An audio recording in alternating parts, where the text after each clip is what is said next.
Eminentissimum ac reverendissimum Dominum Carolum Cardinalem Wojtyła. Annuncio vobis gaudium magnum habemus papam eminentissimum ac reverendissimum Dominum Josephum Cardinalem Ratzinger sibi nomen imposuit Benedicti XVI. Annuncio vobis gaudium magnum habemus papam eminentissimum ac reverendissimum Dominum Georgium Marium Sancte Romani Ecclesiae Cardinalem Bergoglio. Bueno, pues deseando escuchar ese Habemus Papam, parece que no va a ser pronto, que todavía hay que deliberar mucho, pero esta tarde empieza a las 3:30 hora canaria, comienza en el Vaticano ese cónclave del que saldrá el nuevo Papa. Es el cónclave más grande de la historia, con 133 cardenales, entre los que está ya el sucesor de Francisco, que necesita nada menos que 2/3 de los votos, 89 votos, un número muy alto. Se prevé, por tanto, que este cónclave sea uno de los más complicados y largos hasta la fecha. Veremos qué ocurre, cuánto tarda en salir esa esperada fumata blanca, aquí lo iremos contando, y nos vamos para allá, para Roma, hasta el Vaticano. Saludamos a la enviada especial de Televisión Canaria, Tania Sánchez, muy buenos días. Buenos días. Tania, ¿qué tal? ¿Cómo está ese ambiente por ahí que se espera para, esta primera tarde de cónclave? La verdad es que ha salido el sol, pero cuando estaba lloviendo, porque empezó el día lloviendo bastante, no paraban de llegar miles y miles de personas a esta plaza, además con muchísima ilusión se nota en las miradas y en las sonrisas de todos, porque todo el mundo que viene hasta aquí sabe que va a vivir un acontecimiento histórico y que se está viviendo. Además son también miles los medios de comunicación que están acreditados desde todas las partes del mundo, y hace muy poquito que acaba de finalizar la misa pre-eligiendo al pontífice, que es la antesala del cónclave y que sirve pues para invocar al Espíritu Santo y para ayudar a los cardenales que le iluminen en esa votación. Pues la verdad que una votación difícil, Tania, ¿verdad? Como estamos diciendo, un candidato necesita 89 votos, que es prácticamente imposible que lo consiga la primera, ¿verdad? No se espera para esta tarde ya esa fumata blanca. Está complicado que sea para esta tarde y nos sorprendería muy mucho a todos. Son 133 al final los cardenales. Es sin duda la cifra mayor de cardenales que ha habido en un cónclave. También son muchos internacionales de muchos lugares del mundo y que entran pues a la Capilla Sixtina y se quedan solo ellos, que eso sí lo sabemos. El hermetismo es total. Juran además sobre los evangelios que hay que cumplir ese hermetismo y bueno, es que el cónclave significa bajo llave y en la intimidad votan, que cada uno coge su papeleta y los únicos requisitos son ser menor de 80 años y no votarse a sí mismo. 3 cardenales son los que aseguran el sistema de votación, que ya saben, si hay humo negro, pues es que todavía no hay acuerdo. Si el humo es blanco, es que sí. Yo creo que tener que esperar un poquito más para poder saberlo, para ver cuál va a ser el nuevo obispo de Roma. Ese hermetismo del que hablabas, Tania, además bajo amenaza de excomunión, como alguien se lo salte. Si después de 3 días de votaciones, Tania, sigue sin haber elección, se hace una pausa de un día, algo que no ha ocurrido en el último siglo y medio, pero bueno, se haría una pausa de un día para que los cardenales recen, reflexionen y puedan también conversar entre ellos. Me imagino esos corrillos. Exacto, sí. Es un poco para decirles, pónganse de acuerdo, oren, porque no pueden estar aquí siempre. Según la tendencia, te cuento, se han necesitado en los últimos cónclaves unas 72 horas para decir cuál iba a ser el nuevo papa. Pero aquí en el Vaticano auguran que este cónclave, como hablábamos antes, pues puede ser un poco más complejo, porque son esos 133 los cardenales que tienen que ponerse de acuerdo y es el más internacional, sin duda. 133 cardenales, efectivamente, el más internacional hasta la fecha, porque bueno, hay cardenales procedentes de todo el planeta. Yo no sé, Tania, si hay quiniela ya con algún papa favorito o que tenga más opciones. Hay, por ejemplo, 5 españoles, ¿verdad? Sí, hay cardenales españoles dentro de la Capilla Sixtina. Sí es cierto que 3 de ellos pues ejercen fuera de España, pero ninguno de ellos parece estar entre los favoritos por esas quinielas para convertirse en el nuevo papa. Las apuestas sobre todo se centran en Pietro Parolin, que es italiano y ahora mismo ostenta el cargo de secretario de Estado del Vaticano. Luego también suena mucho, que seguro que está siendo además muy viral por redes sociales, el filipino Ujú. Luis Antonio Tagle, que a ver si lo pronuncio bien. Sí. También suena Pier Battista Pizzabella, que es latino y está afincado en Jerusalén. Peter Erdo, que es húngaro. Robert Francis Prevost, que es norteamericano. Y el congoleño Ambok. Pero también tenemos que decir que los últimos papas, por ejemplo, el Papa Francisco, que fue el elegido, no está entre los favoritos, tampoco Juan Pablo II. Bueno, Así que pues eso siempre puede cambiar. intriga abierta hasta el final y a ver si nos sorprende el elegido o no. Tania, en cualquier caso, te escuchamos a lo largo de estos días contarlo y darte las gracias por haber entrado esta mañana en la Alpispa. Tania Sánchez, enviada especial de Televisión Canaria al Vaticano. Gracias y que vaya muy bien, Tania. Ha sido un placer formar parte de este vuelo. Gracias. Pues 11:11 de la mañana en Canarias tenemos en nuestros estudios a alguien que nos va a ayudar muchísimo a hablar de los candidatos preferidos para ser el nuevo Papa. Le vamos a preguntar también qué le parece el legado que deja el Papa Francisco, a quién le gustaría a él que se eligiera. Saludamos ya a Hipólito Cabrera, que es sacerdote, es párroco de Santa María del Pino y de San Pablo, en Las Palmas de Gran Canaria. Hipólito, muy buenos días, bienvenido. Muy buenos días en alto vuelo. Aquí volamos alto, Volamos alto, porque ¿eh? llegar hasta Roma no es cualquier cosa, ¿eh? Nada más y nada menos que hasta el Vaticano, gracias a la compañera Tania Sánchez. Hipólito, yo voy a empezar preguntándote, ¿tú tienes algún favorito? ¿Te gustaría que siguiera el legado de Francisco? ¿No? ¿Cómo lo ves? Vamos a ver, yo creo que más que el legado de Francisco, lo que interesa que el Papa que sea elegido siga el legado del Maestro, que es Jesús. Y el legado del Maestro lo dejó muy claro en las 3 preguntas que le hace a Pedro. ¿Me amas más que a todos estos? Bueno, yo creo que si el Papa es un hombre creyente, de fe, de interioridad, que conoce la realidad que tiene nuestro mundo hoy, compulso, converso, con muchas dificultades, con las situaciones de dolor, de sufrimiento, de migrante, de guerra, de este mundo nuestro, esta casa común que la estamos estropeando.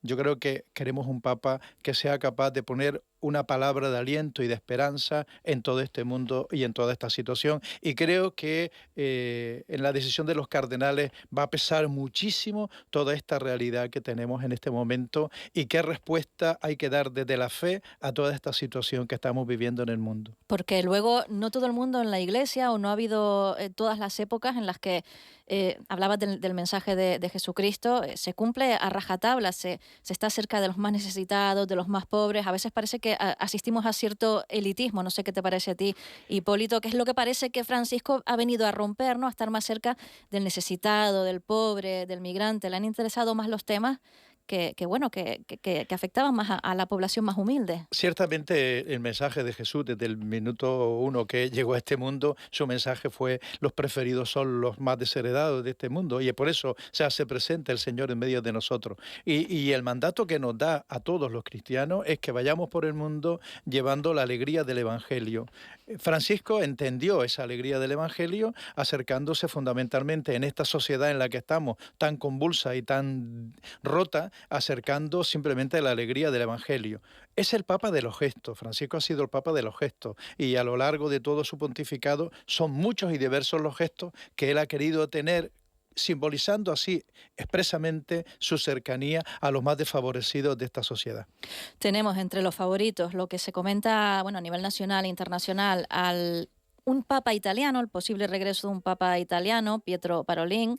Tenemos, como decíamos antes, a 5 españoles, nada menos que a 5 españoles. Decía la compañera que no están entre los favoritos, al menos en principio.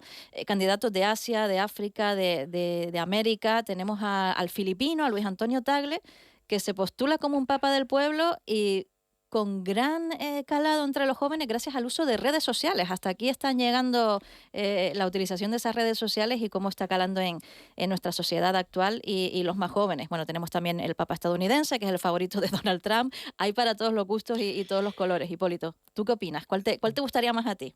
A mí me gustaría, vamos, cualquiera de los 133 que son elegibles 135, pero van a participar en esta elección 133. Es verdad que decimos siempre que el Papa sale de los cardenales, sabe que el Papa puede ser cualquier bautizado. Ajá. O sea, que no necesariamente tiene que ser cardenal, puede ser un bautizado. Y una vez que esté bautizado, le pueden elegir. No se ha dado el caso a lo largo de la historia, pero se podría dar. El Espíritu Santo actúa donde quiere y como quiere. Ciertamente, de los que en este momento forman el Colegio Cardenalicio, a mí sí me gustaría que el Papa que se eligiera tuviera muy claro estos principios del Evangelio. Y, hombre, yo creo que en general todos los cardenales, y no los conozco a todos, conozco a algunos más que a otros, responden a estos principios y a estas claves. Y creo que el Papa Francisco piensa que la gran mayoría de los cardenales que hoy votan han sido elegidos y han sido hechos cardenales por el Papa Francisco. Y en el fondo también hay todo un legado, toda una historia y todo un proceso que cualquiera de ellos podría responder perfectamente a las necesidades que hoy tiene. De los que has nombrado, pues efectivamente pues está el filipino, que es un hombre abierto, dinámico. Ciertamente la iglesia filipina está en un momento muy fuerte, muy ascendente, como la iglesia africana. Necesitamos personas que den un impulso a la vieja Europa, que ciertamente se ha distanciado un poco de vivir y transmitir esa fe que se recibió. Por ahí yo creo que tendría que ser el futuro de nuestra iglesia y el futuro de todos los creyentes. Es complicado, Hipólito, 89 votos en un solo candidato. Hemos contado cómo si en los 3 primeros días de votaciones no se consigue elegir al nuevo Papa, se abre un día de rezo, de reflexión y sobre todo de conversaciones, por aterrizarlo un poco a lo más mundano, esas negociaciones que podemos ver en otros ámbitos, por ejemplo, de la política, entre ellos para, bueno, imagino que postularse a lo mejor entre uno y otro y dividir los votos más, centrarlos más en alguien. Estoy convencido que no va a llegarse a los 3 días. Hoy no, porque hoy es el primer día de contacto, el primer día que además supone entrar a la sala, empiezan las votaciones, hay una sola votación. Pero mañana que hay 4 votaciones, o pasado como muy tarde. Piensa que ya los cardenales llevan en Roma desde la muerte del Papa Francisco y ya algo han hablado, seguro. Han estado todos en los dicasterios, reuniéndose, conversando, compartiendo, conociéndose, porque la gran mayoría de los cardenales no se conocen, claro, porque son del mundo entero. Piensa que hay de los 135 cardenales, hay 53 de Europa, 23 de Asia, 23 de América, 18 de África, 14 de Estados Unidos, 4 de Oceanía. O sea, es un de los cónclaves más amplios en cuanto a lugar y espacio. Entonces, ellos durante todo este tiempo se han estado conociendo.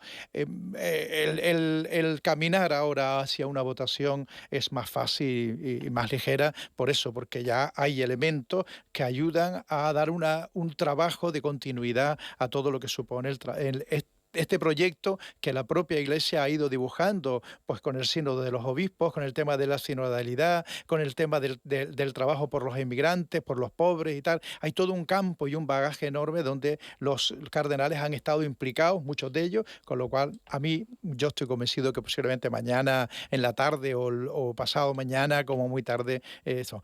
Es verdad, si no fuera así, hay un tiempo de oración y de reflexión para repensar de nuevo a ver por dónde es, pero convencido de que no. Bueno, pues a ver qué pasa. Ojalá es así, ojalá cuanto antes mejor para nosotros los periodistas poder contarlo también aquí rapidito en la radio.